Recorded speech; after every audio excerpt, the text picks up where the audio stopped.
Çek. Konuşma mı?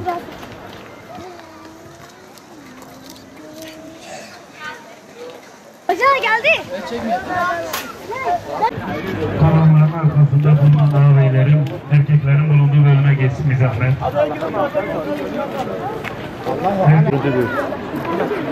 Hepsini.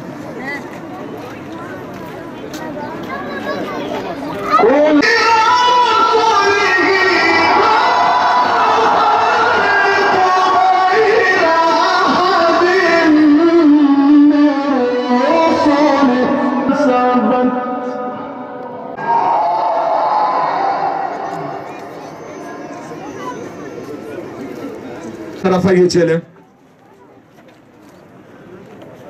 Hemen abi.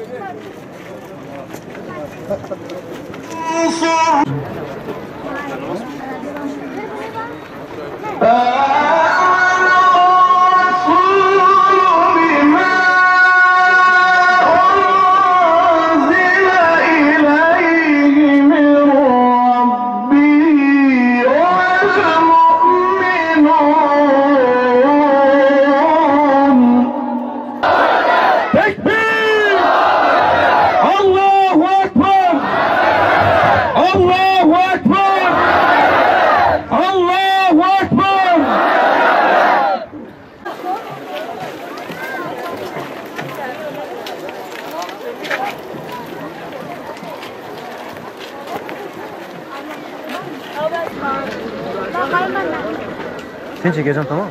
Ya sus 2 dakika. Ben çek.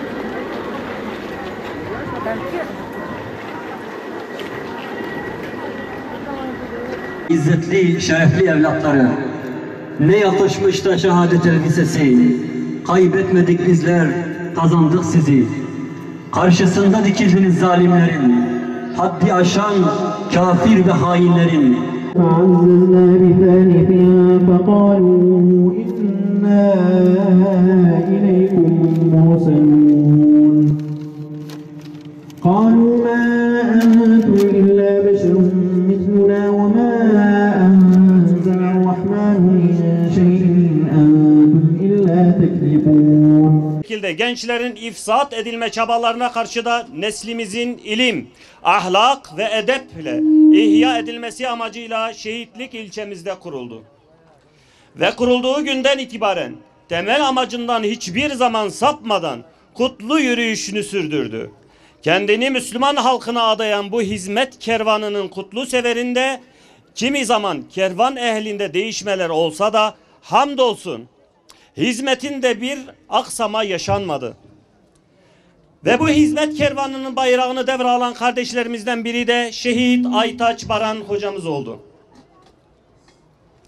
Bu kutlu sevda yolculuğunda yenilerden de değildi elbette.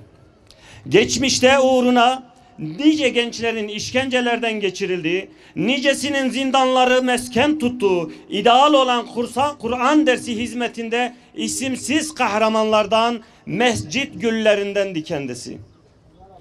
Yeni neslin iman ve Kur'an'la tanışması onun tek arzusu ve tek idealiydi. Bu uğurda gayret ve fedakarlık timsali olmuş, bedeller ödemiş ve zindanın Yusuf'u olmuştu.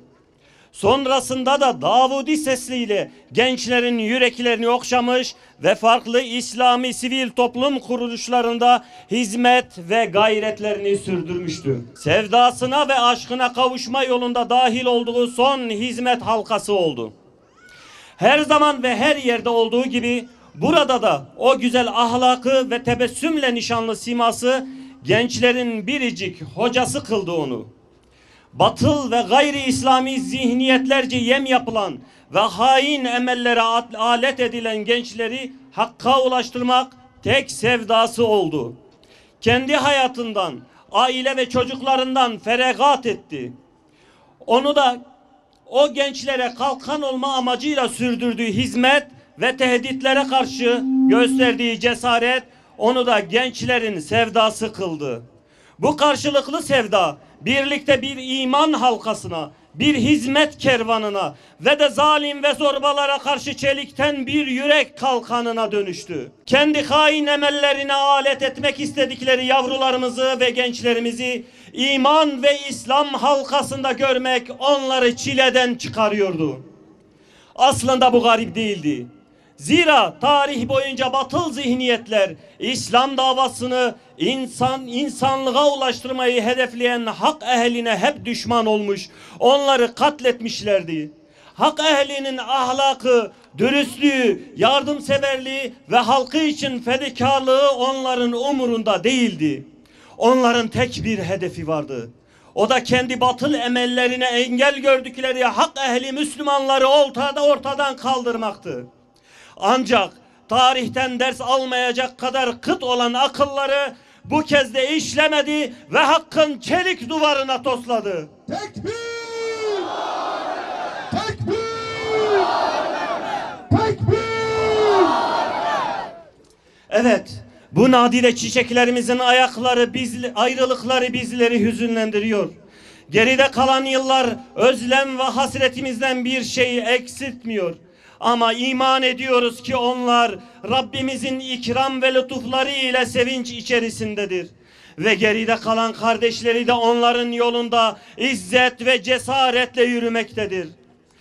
Peki ya hainler?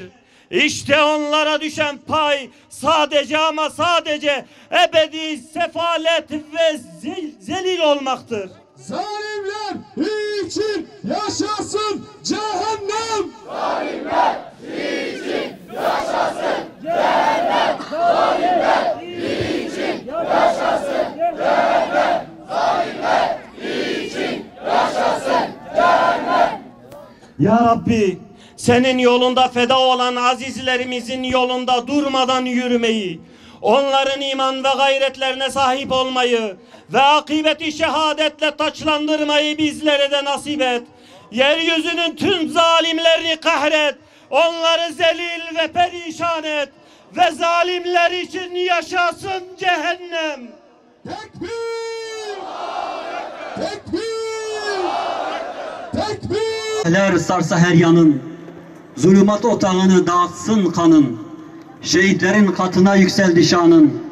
Şehadet hak edene ey şehit Aytaç. Şehadet hak edeni arar bulur mu?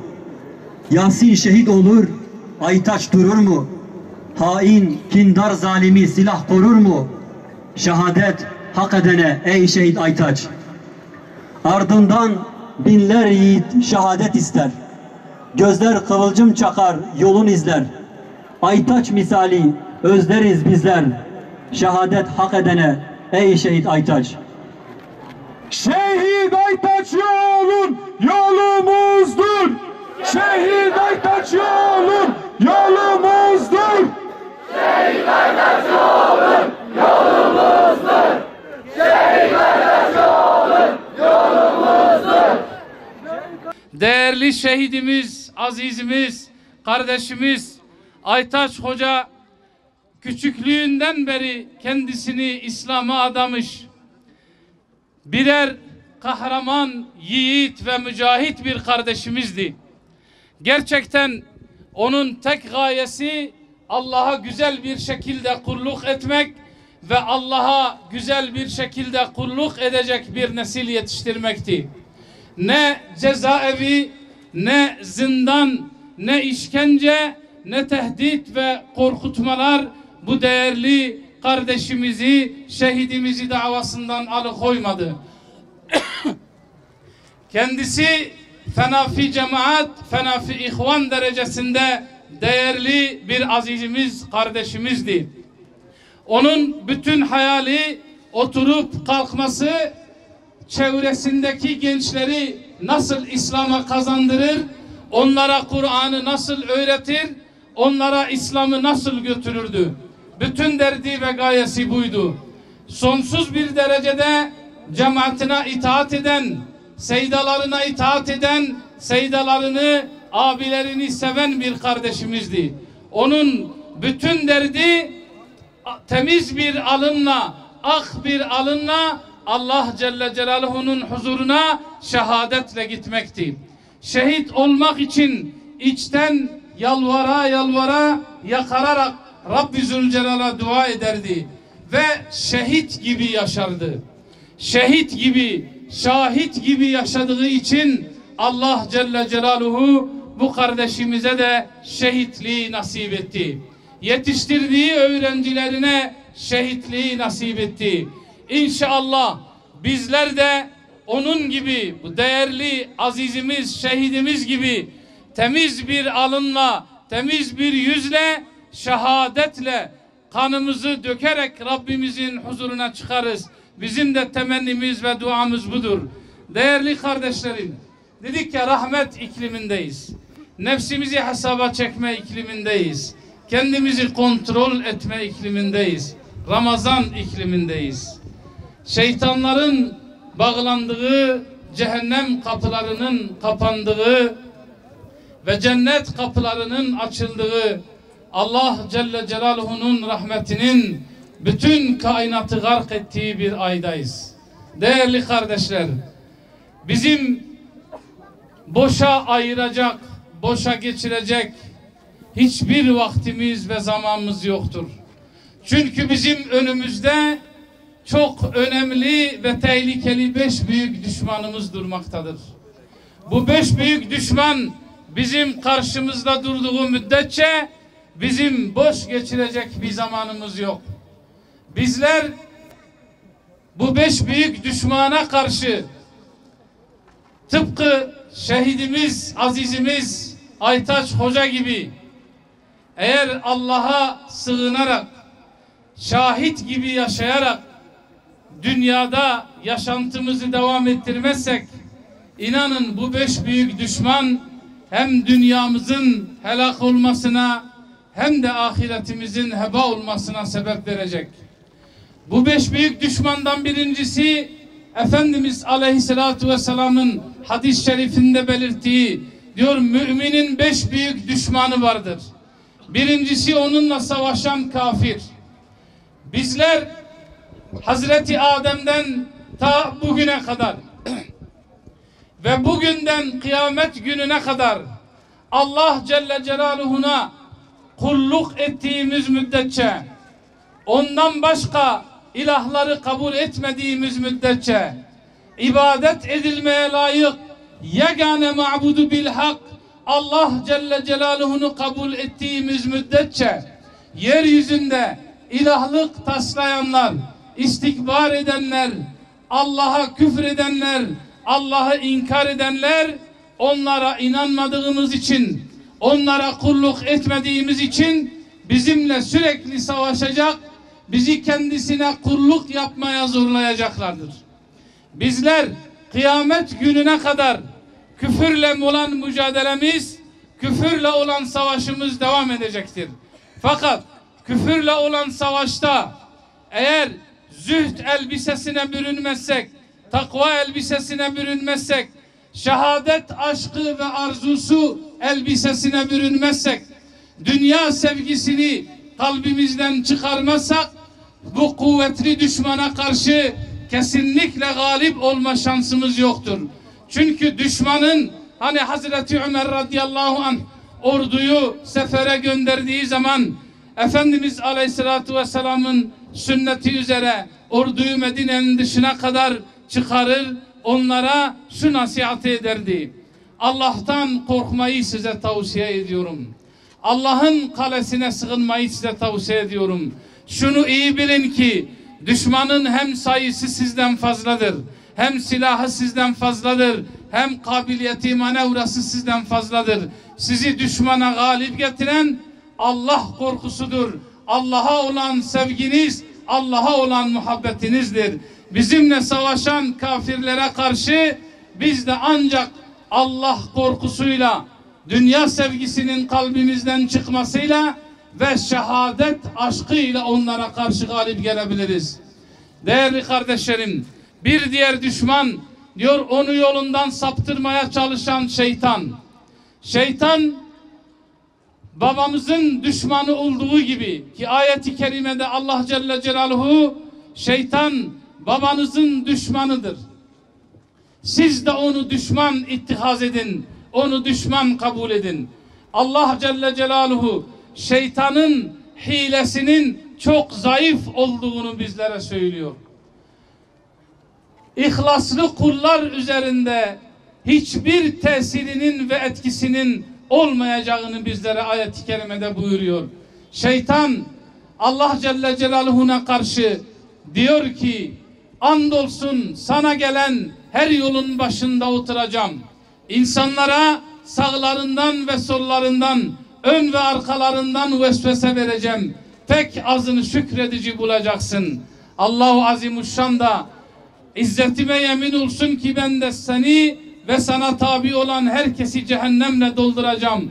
Ancak senin ihlaslı kulların üzerinde hiçbir tasallutun, hiçbir etkin yoktur. Bizi sürekli saptırmaya çalışan, bizi cehenneme götürmeye çalışan, cehennemi ve cehenneme giden yolu bize sevdirmeye çalışan İblis aleyhillaneye karşı dayanağımız, kal'amız ancak ihlastır, ancak cemaattir, ancak itaattır sevgili kardeşlerim. Şehit olan değerli kardeşlerimizin, azizlerimizin hayatına baktığımızda ilk göze çarpan şeyin bunlar olduğunu görürüz. Bu değerli azizlerimiz, şehitlerimiz ve bütün Allah dostları kendilerini şeytanın hile ve tuzaklarından ancak ihlas kalesiyle kurtardılar. Bize düşen de bütün amellerimize ihlas ile amellerimizi yapmak, amellerimizi ihlas ile taçlandırmaktır. Eğer bir amelde ihlas yoksa, bir amelde samimiyet yoksa, o amelin Allah katında zerre kadar değeri yoktur. Amellere değer katan, amelleri Allah Celle Celaluhu'nun katına yükselten ve şeytan aleyhillaneye karşı insanı hifz-ü himaye eden ihlastır. Cüneyd-i Bağdadi Kaddesallahu sırrehul aliyeye soruyorlar, İhlas nedir diye. O da diyor ki mübarek, ihlas bir sırdır. Allah ile kul arasında bir sırdır. Bizim de ihlasımız Allah ile bizim aramızda bir sır olmadığı müddetçe amellerimizin bizim hayatımızda ve bizden mütevellit olan toplumsal hayatta değişim ve dönüşümün yapması beklenilemez sevgili kardeşlerim. Diyor, ihlas Rab ile kul arasında bir sırdır. Nasıl bir sır? Ama diyor melek onu bilmez ki onu yazsın. Melek görmeyecek, pardon, melek bilmeyecek kadar gizli bir sırdır ki onu yazsın. Şeytan onu bilmez ki ifsad etsin, ifsad etmeye çalışsın. Nefis onu bilmez ki kendine pay çıkarmaya çalışsın. İşte amellerimize ihlas kattığımız müddetçe bizi saptırmaya çalışan şeytana karşı Allah Celle Celaluhu bizlere kuvvet verecek. Bir diğer düşmanımız, onunla sürekli mücadele halinde olan nefistir. Peygamber Efendimiz Aleyhisselatu Vesselam bir savaştan dönüşte sahabeye hitaben diyor ki, küçük savaştan çıktık, büyük savaşa girdik diyor. Sahabe diyor ki, ey Allah'ın Resulü, büyük savaş ne ola ki? Diyor, nefisle cihattır, nefisle mücadeledir. Nice kahramanlar, nice yiğitler harp meydanlarında, savaş meydanlarında düşmana karşı galip geldiler. Düşmanı mağlup ettiler. Düşmanı yerle yeksan ettiler ama nefisle olan mücadeleyi kaybettiler. Nefisle olan mücadelede mağlup oldular. Nefisle olan mücadelede zaafa uğradılar. Değerli kardeşlerim, Allah Celle Celaluhu buyuruyor, İnnen nefsele emmâretun bissu illa ma rahime rabbi inne rabbi gafurur rahim. Diyor, muhakkak ki nefis her zaman kötülüğü emreder. Eğer Rabbimin rahmeti olmazsa nefis her zaman kötülüğü emreder. Nefsin hile ve tuzaklarına karşı, nefsin vesveselerine karşı bizi ancak Allah Celle Celaluhu'nun zikir kalesi kurtarır. Biz Allah Celle Celaluhu'nu zikrettiğimiz müddetçe, Allah'ı andığımız müddetçe, amellerimize ihlas kattığımız müddetçe nefsin her türlü hilesinden, tuzağından, vesvesesinden emin oluruz. Nefsi hastalıkları iyi tanımamız lazım sevgili kardeşlerim. Nefsi hastalıkları iyi bilmemiz lazım. Kibri iyi tanımamız lazım. Nifakı iyi bilmemiz lazım. Ucubu iyi bilmemiz lazım. Dünya sevgisini ve muhabbetini iyi bilmemiz lazım. Bunlar hepsi nefsi hastalıklardır ve kendini Allah'a adamış yiğidi içten içe yıkan nefsi hastalıklardır. Şehadeti arzulayıp ve şehit olan, mübarek kanını döken kardeşlerimizin, azizlerimizin hayatına baktığımızda onların nefsini nasıl gem altına aldığını, kibirden, riyadan, ucuptan, gururdan, kendini beğenmişlikten, kardeşini hor görmekten kendini nasıl kurtardıklarını, alçak gönüllü olduklarını bil müşahede hepsinin hayatında görüyoruz ki aziz şehidimiz Aytaç Baran kardeşimiz de öyleydi. Çocuk ile çocuk olurdu. Bir kendisinden yaşça küçük olanlara dahi abi diye hitap ederek nefsini ayaklar altına almıştı. Andolsun nefsini tezkiye eden, nefsinin heva ve hevesinden arındıran kurtuluşa ermiştir. Allah Celle Celaluhu buyuruyor. Diğer azılı düşmanlarımızdan dördüncüsü ona buğz eden münafık diyor Peygamber Efendimiz Aleyhisselatü Vesselam. Değerli kardeşlerim, Medine'de münafıkların Peygamber Efendimiz Aleyhisselatü Vesselam ve sahabeleri nasıl incittiğini hepiniz siyer kitaplarında okumuşsunuz. Münafıkların hilesi, tuzağı, fenni çok kuvvetlidir. Çünkü sözlerine güven olmaz, ikiyüzlüdürler. Münafıkların şerrinden emin olmanın yegane yolu Allah'a dayanıp tevekkül etmek, Allah'a dayanıp tevekkül etmek ve cemaat etrafında bir araya gelmektir. Seydalarımızın, büyüklerimizin sözlerini dinleyip onlara itaat etmek, onların verdiği direktiflerde, onların bize gösterdiği doğrultuda hareket etmektir. Bugün hem şeytanın hile ve tuzağından hem de münafıkların hile ve tuzağından kurtulmanın yolu Efendimiz Aleyhisselatü Vesselam'ın belirttiği gibi mescitlere sığınmak, camilere sığınmak, mescit gülü olmak, mescitlerde İslami çalışmalar yapmak, Kur'an dersi vermek, çocukları orada Allah'a kul olacak bir şekilde yetiştirmektir. Eğer bugün bizler seydalarımızın direktifleri doğrultusunda, camiamızın direktifleri doğrultusunda herkes kendi bulunduğu camiye giderse, cami çalışmalarına devam ederse, camide gençlere Kur'an dersi verirse, siyer dersi verirse, güzel ahlakıyla camideki insanları etkilerse hem şeytanın hile ve tuzaklarından hem de münafıkların hile ve tuzaklarından emin oluruz. Yine şehit olan azizlerimizin hayatına baktığımızda onlar için camide bulunmak, camide ders vermek ya da camide ders almak, güzel ahlakıyla camiye gelen insanları etkilemek onların hayatında kemal seviyeye ulaşmış, zirve yapmıştı adeta. Yine 5. büyük düşmanımız Efendimiz Aleyhisselatü Vesselam'ın bizlere işaret ettiği gibi diyor, onu haset eden mümin de onun düşmanıdır. Onu haset eden mümine karşı, Müslüman kardeşlerimize karşı merhametle, şefkatle, hikmetle, mev'izeyle ve onlara kanatlarımızı açarak mücadele ederek hem onları o hastalıktan, haset hastalıklarından kurtaracağız hem de onların hasedinden emin olacağız. Değerli kardeşlerim, bu 5 büyük düşmana karşı eğer kendimizi Allah'ın kalesine atmazsak, şehit gibi, şahit gibi yaşamazsak, inanın hem dünyada hem de ahirette Allah muhafaza husrana uğrayanlardan olacağız. Ramazan rahmet iklimidir.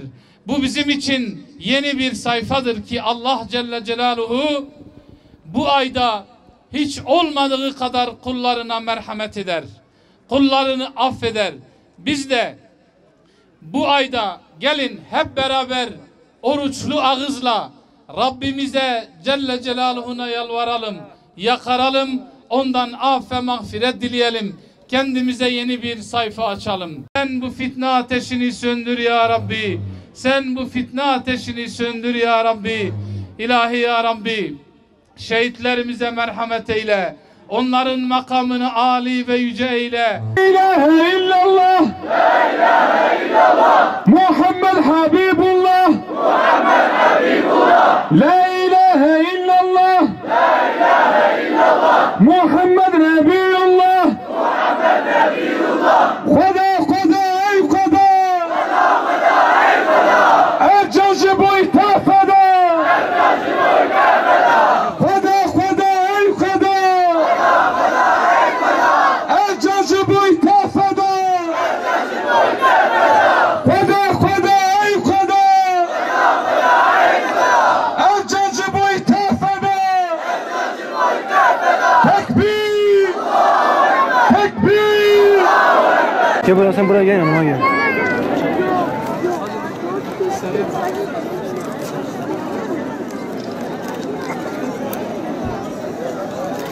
Babası yok, babası. Çocuklar kız.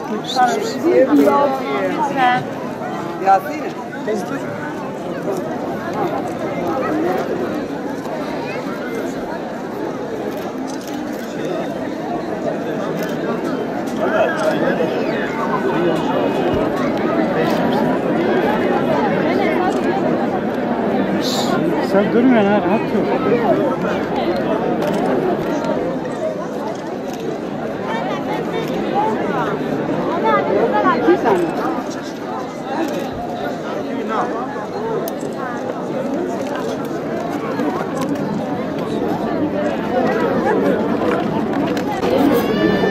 Abi tamam.